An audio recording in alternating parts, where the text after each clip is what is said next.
हर चुनाव महत्वपूर्ण होता है, ऐतिहासिक होता है और जीतने वाले और हारने वाले सबके लिए कुछ न कुछ वो सिखा कर जाता है।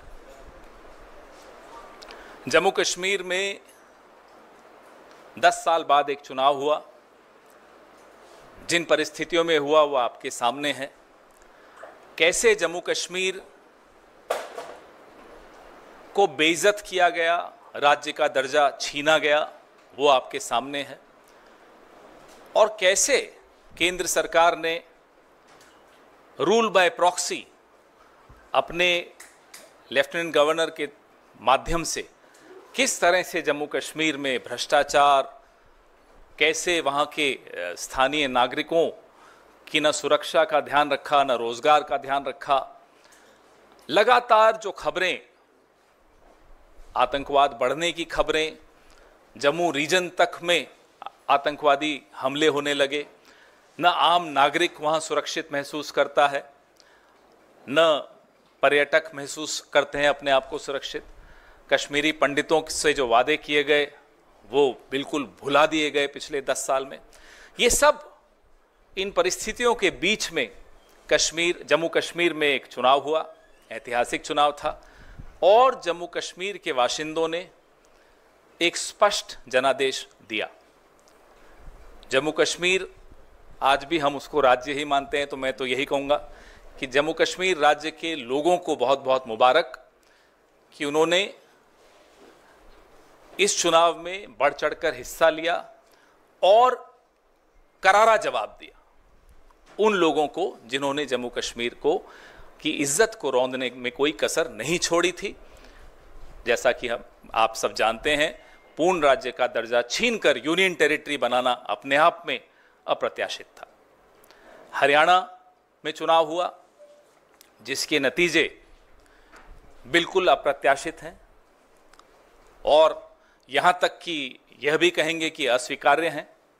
जिस तरह की शिकायतें लगातार आ रही हैं, अभी हम जयराम रमेश जी और मैं जिस कमरे में बैठे थे वहाँ भी लगातार शिकायतें, हमारे नारनौल के कैंडिडेट राव नरेंद्र सिंह हो गए या पानीपत के कैंडिडेट हो गए, 3 जिलों से, हिसार, महेंद्रगढ़, पानीपत, यहाँ से लगातार शिकायतें आ रही कि कैसे बैटरीज जो मशीन की थी वो 99% थी और जिन मशीनों की बैटरीज 99% थी उन मशीनों में नतीजा एक आया, हमें हराने वाला नतीजा आया। और जो मशीनें नहीं, जिनको छेड़ा गया, जिनकी बैटरी 60-70% जो स्वाभाविक है होनी चाहिए थी, उसमें हम जीत रहे हैं हमारे कैंडिडेट। तो हम ये सारी शिकायतें इकट्ठी कर रहे हैं। हमारे कैंडिडेट्स ने वहाँ रिटर्निंग ऑफिसर्स को शिकायतें दी हैं और दे रहे हैं अभी, लेकिन आने वाले कुछ दिनों में ये सारी शिकायतें लेकर हम चुनाव आयोग में जल्दी ही जाएंगे और अपनी शिकायत वहाँ दर्ज कराएंगे। इस तरह का नतीजा कहीं भी धरातल पे नहीं दिख रहा था। आप लोग भी गए, हम लोग भी गए, सब घूम रहे थे।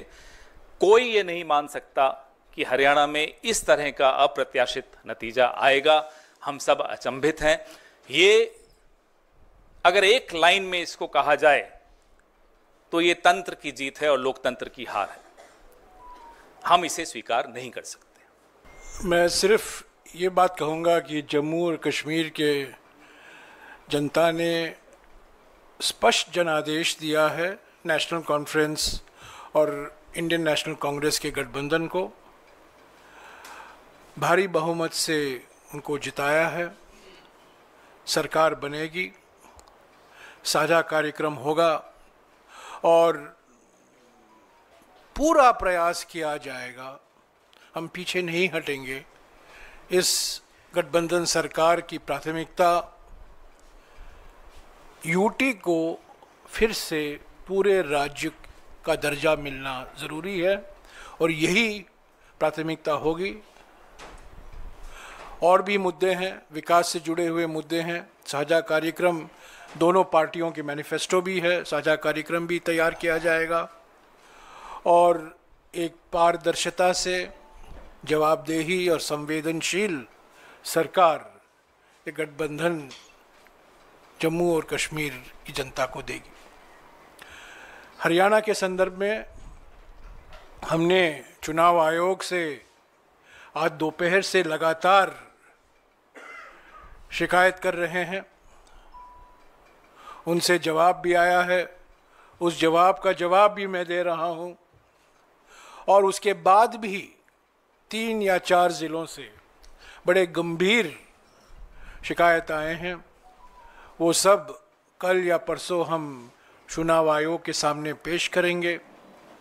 पर मैं फिर से दोहराना चाहता हूं, हरियाणा के चुनाव के नतीजे अप्रत्याशित हैं, आश्चर्यजनक हैं, और इसको हम स्वीकार नहीं कर सकते, क्योंकि ये लोकतंत्र की हार हुई है और तंत्र की जीत हुई है। इसके ऊपर मैं आज कुछ नहीं कहूँगा। जब हम सारे शिकायत इकट्ठा करके चुनाव आयोग से समय मांगेंगे, हम उम्मीद करते हैं कि वो समय हमें मिलेगा। कल या परसों तक हम उम्मीद करते हैं कि हम चुनाव आयोग के सामने एक विस्तार से, जो अलग अलग ज़िलों से, अलग अलग असेंबली कंस्टिट्यूएंसी से शिकायतें आई हैं, कुछ आज हमने इलेक्शंस कमीशन के सामने रखा था, पर और भी हैं और बड़े गंभीर मुद्दे हैं ईवीएम को लेकर।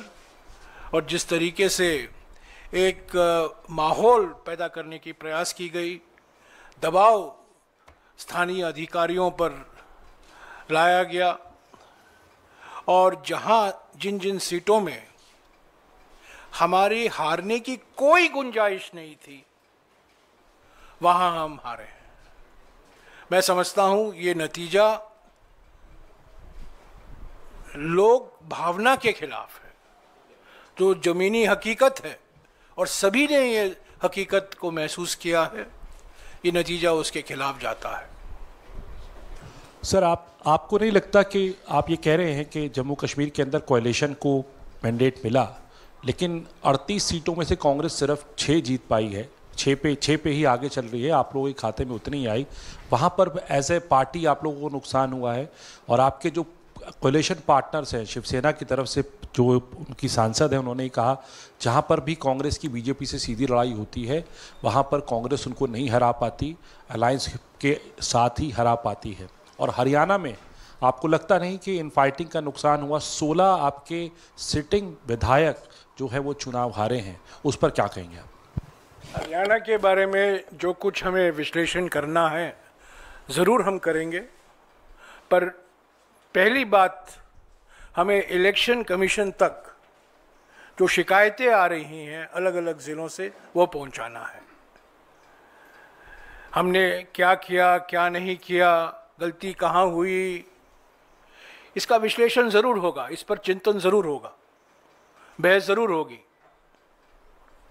एक समिति का भी गठन होगा। ये प्रथा रहा है कांग्रेस पार्टी में, और सबसे बातचीत करके ही ये विश्लेषण होगा। पर अभी विश्लेषण का वक्त नहीं है। अभी सबसे महत्वपूर्ण बात यह है कि हमसे जीत छीना गया है, तंत्रों का दुरुइस्तेमाल हुआ है, दुरुपयोग हुआ है, और लोगों की जो भावना थी, और सब ने ये महसूस किया कि ज़मीनी हकीकत बदलाव के पक्ष में था, परिवर्तन के पक्ष में था, और आज वो परिणाम जो आया है उसको नहीं दर्शाता। तो प्राथमिकता हमारे लिए ये है, विश्लेषण ज़रूर होगा। जम्मू के बारे में जो आपने सवाल किया, मैं स्वीकारता हूँ कि हमारा प्रदर्शन जम्मू में और बेहतर होना चाहिए था। इसके भी कुछ कारण हैं, उस पर भी चिंतन होगा, विचार विमर्श ज़रूर होगा। पर महाराष्ट्र में मैं याद दिलाना चाहता हूँ कि लोकसभा चुनाव में कांग्रेस पार्टी पहले स्थान पर थी, और गठबंधन का एक धर्म होता है, जो हमारे आपस की बात होती है हम एक दूसरे से बोलते हैं, मीडिया के द्वारा हम नहीं बोलते हैं।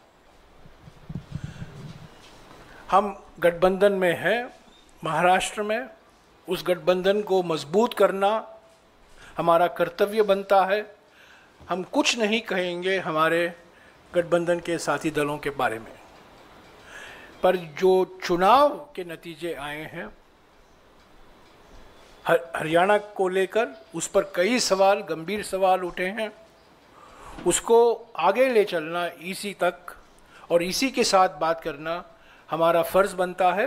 अगले 2-3 दिन में हम वो करेंगे और जम्मू और कश्मीर में शीघ्र ही हम उम्मीद करते हैं कि एनसी और आईएनसी गठबंधन सरकार बनेगी, एक साझा कार्यक्रम तैयार किया जाएगा और जो जनता की उम्मीदें हैं उसको पूरा करने की पूरा प्रयास करेंगे और उसमें पहले स्थान पर जम्मू और कश्मीर को पूर्ण राज्य का दर्जा वापस लौटाना है।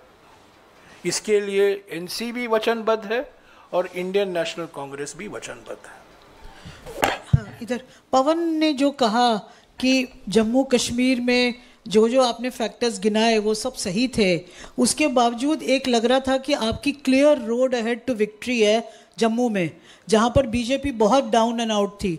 क्या ये सच है कि जो रिपोर्ट्स वहाँ से आ रही हैं कि आपका पार्टी यूनिट, आपके लीडर्स, यहाँ तक कि आपका general secretary in charge of Jammu Kashmir completely compromise थे और उन्होंने बीजेपी से सकम करके, कॉम्प्रोमाइज़ करके ये हार आपके हाथ में दी है? क्योंकि 6 सीट में ये अभी आगे हैं और कितना गिरेगी पता नहीं, या ऊपर होगी, पर ये जो सिचुएशन है जो आपने बीजेपी को विक्ट्री दी है जम्मू में, ये आपकी पार्टी के लोगों ने दी है।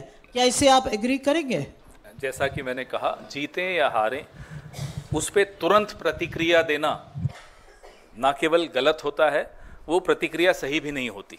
बिना विश्लेषण के, बिना सबसे इनपुट लिए, बिना सब कार्यकर्ताओं से बैठक करके उनके विचार जाने, मैं नहीं मानता कि इस तरह की किसी प्रतिक्रिया पर हम कोई मोहर लगा सकते हैं। सर, ये जो 3 जिलों का आपने जिक्र किया, तो ये कौन से ज़िले हैं और कितनी सीटें इसमें प्रभावित हो रही हैं इन ज़िलों में, ये हम लोग जानना चाहेंगे। और थोड़ी अजीबोगरीब बात नहीं है कि एक तरफ आप जम्मू कश्मीर की जीत और आगे क्या प्रक्रिया रहेगी उसका जिक्र कर रहे हैं और दूसरी तरफ कह रहे हैं वहाँ पे जनता की जीत हुई, और दूसरी तरफ कह रहे हैं हरियाणा में अंगूर खट्टे हैं, हरियाणा में हमारी जीत छीनी गई है। तो तब जनता को क्या मैसेज? अजीबोगरीब तब होता कि जब हम कहते कि नहीं साहब सब जगह खराब है मशीन। हम पूरे हरियाणा के लिए भी नहीं कह रहे कि सब जगह खराब है। हम नारनौल असेंबली का ही अगर आपको उदाहरण दें तो साफ, और ये कोई कोइंसिडेंस नहीं हो सकता, साफ सामने दिखता है, आंकड़े हैं, सब मशीनें सामने रखिए। जिन मशीनों के यूनिट की बैटरी 99% है वो मशीनें हमें हरा रही हैं। जिनकी बैटरी, और स्वाभाविक रूप से बैटरी कम होती है, 60-70% पे आई है, उसमें हम जीत रहे हैं। तो ये एक संयोग नहीं हो सकता। ना केवल नारनौल में ये बात है, पानीपत में ये बात है। आपने बोला कौन कौन से जिले, हिसार, महेंद्रगढ़, पानीपत, ये 3 में तो है, और बाकी जगहों से भी छुटपुट ऐसी शिकायतें आनी शुरू हुई हैं। रात तक जितनी भी शिकायतें इकट्ठी होंगी, कल तक जितनी इकट्ठी होंगी, फिर जैसा कि जयराम रमेश जी ने कहा, हम चुनाव आयोग तक जाएंगे। तो हमने कभी भी ऐसा नहीं कहा कि भाई पूरा ये सारी मशीनें खराब हैं। हम तो हरियाणा के लिए भी नहीं कह रहे कि सारी मशीनें खराब हैं, लेकिन जहां जहां हस्तक्षेप हुआ है वहां की बैटरी 99% है। आप मुझे बताइए, इतने दिन से मशीनें पड़ी हैं 99% और सबकी स्टैंडर्ड, सबकी 99% कैसे हो सकती है? और जिनको नहीं छेड़ा गया उसमें कोई 60% है, कोई 70%। और ऐसा नहीं कि शिकायत दोपहर को हुई हो, मशीनें खुलने के वक्त ही हमारे कैंडिडेट ने शिकायत की थी, तब तो कोई रिजल्ट नहीं आया था। तभी राव नरेंद्र सिंह जी ने उसी वक्त शिकायत करनी शुरू कर दी थी, हमें फोन करना शुरू कर दिया था, तब रिजल्ट आना शुरू नहीं हुआ था। इनफैक्ट तब तो आप लोग बाहर जो हमें दिखा रहे थे कि रुझान हमारे पक्ष में चल रहे थे 70-71 सीट पे, तब भी हमने लिखित शिकायत हमारे राव नरेंद्र सिंह जी ने और पानीपत वाले कैंडिडेट ने करनी शुरू कर दी थी। सर, अब तक आपके पास जो तथ्य सामने आए हैं, क्या इस नतीजे पर आप पहुंचे हैं कि कोई सुनियोजित ढंग से कोई ईवीएम में गड़बड़ी की गई है? क्या आप ऐसा कोई नतीजे पे पहुंचे हैं कि कोई सुनियोजित ढंग से हुआ है ऐसा कुछ, या अभी उसमें देखना बाकी है कि ईवीएम में गड़बड़ी कोई बड़े पैमाने पर की गई है?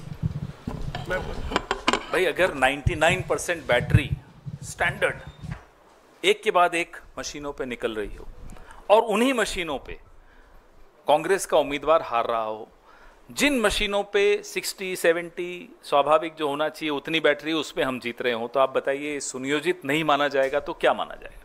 ये नतीजे सवाल खड़े करते हैं और इन सवालों को ढूंढना हम सबका राजधर्म है। हम सबको इस लोकतंत्र को बचाने के लिए इन सवालों का जवाब ढूंढना चाहिए, आपको भी और हमको भी।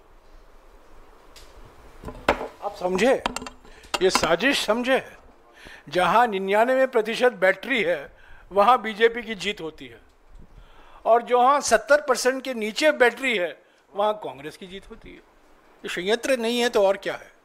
2 राज्यों के चुनाव हो जाने के बाद परिणाम भी आ गए हैं, तो ईवीएम को लेकर के क्या मत है आपके? यही तो बात कर रहे हैं हम लोग। चलिए सर, क्या लगता है कि 2 दिन 2.5 दिन का जो मतलब इन्वेस्टिगेशन होगा उससे कुछ निकल के सामने आएगा?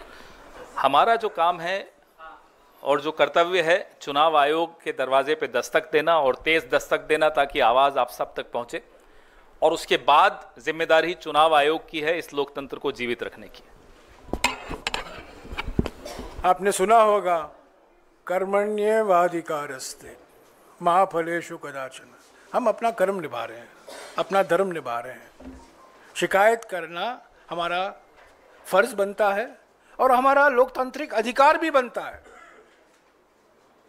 जो हमने देखा है 99% बैटरी, 65% बैटरी, ये सब मैं समझता हूँ काफ़ी आश्चर्यजनक बातें निकल कर आई हैं हरियाणा के चुनाव के संदर्भ में। और मैं फिर दोहराना चाहता हूँ, ये आश्चर्यजनक नतीजे हैं, अप्रत्याशित नतीजे हैं और लोगों की भावना के खिलाफ ये नतीजे हैं। जो माहौल था, जो ज़मीनी हकीकत था, उस माहौल के खिलाफ है। मैं समझता हूँ बीजेपी भी नहीं उम्मीद करती थी कि वो हरियाणा जीतने वाले हैं। जितवाया गया, जीते नहीं है, जितवाया गया। Sir, talking about Jammu Kashmir, one thing that has been the constant demand of National Conference is the restoration of Article 370.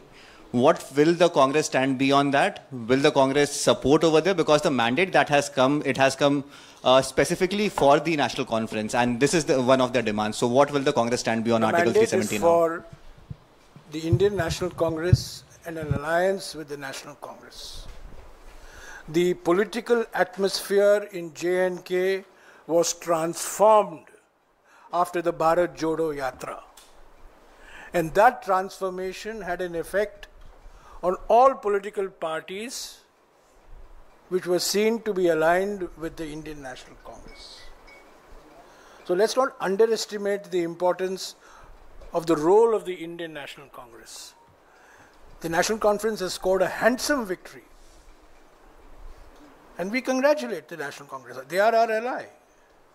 But to say that the Indian National Congress has not had a role in the transformation in the political environment in J&K in the last 2 years flies in the face of reality. The Bharat Jodo Yatra was a transformational movement as far as the politics of J&K is concerned. We should never minimize or underestimate the achievement of Mr. Rahul Gandhi in Jammu and Kashmir particularly, both in Jammu as well as in Kashmir. Our priority, you asked the question, our priority immediately, Mr. Gandhi has already said this in his election campaign, the Congress president has said it in his election campaign, our immediate priority is to restore full statehood to Jammu and Kashmir. It was downgraded to the status of a UT 5 years ago. It's never happened before in Indian history. It should not happen. But restoration of full statehood status and giving a democratically elected chief minister and his council of ministers full constitutional authority is our priority. We don't want an alliance government to be at the beck and call of the LG. The LG cannot run Jammu and Kashmir anymore. Jammu and Kashmir has to be run by this democratically elected government. Sir, that the Congress candidate from Jeend, his name is Bijender Singh, we just got his bite and he's stating he's lost the election by 32 votes. You were mentioning that a lot of elections have been lost in very thin margins. And while you also spoke about the foul play, he has said that this defeat is because of the independent candidate cutting his share. So that does... There could be different reasons in different areas. What the complaints that we've got and that we are getting are from 3 districts primarily. And then when we compile those complaints, we'll take them to the Election Commission. As I said, one size doesn't fit all. Different constituencies have different reasons for their victories or defeats. Sir, अभी मैंने एक BJP के राष्ट्रीय प्रवक्ता का interview किया तो उनका कहना है कि जब कांग्रेस जहां जीती वहां ईवीएम सही होता है, जब वो हार जाती है तब कहती है ईवीएम खराब होता है। तो इस पर सर क्या कहेंगे आप? 2009 में अडवाणी जी ने एक किताब का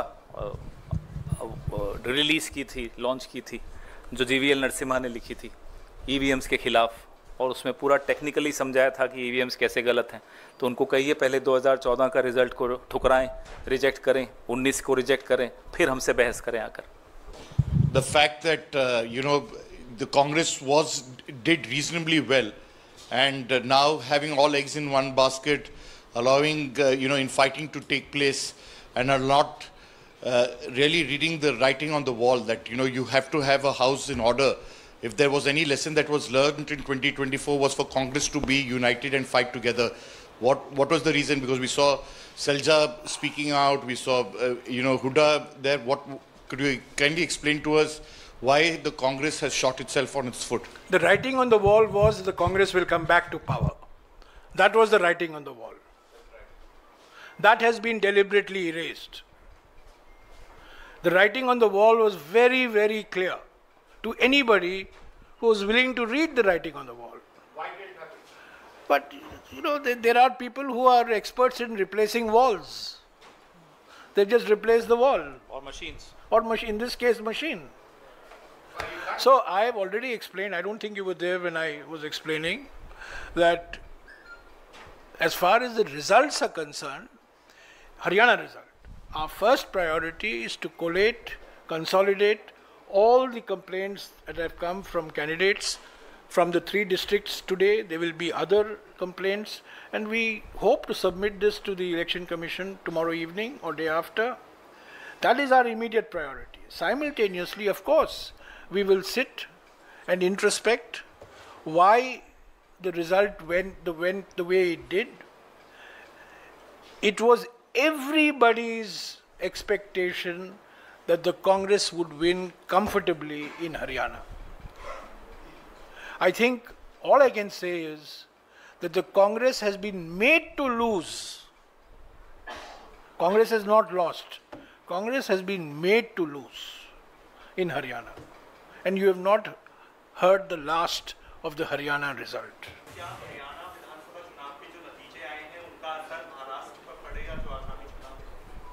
लोकसभा में हरियाणा में आपने देखा हमारी कैसी अच्छी परफॉर्मेंस रही।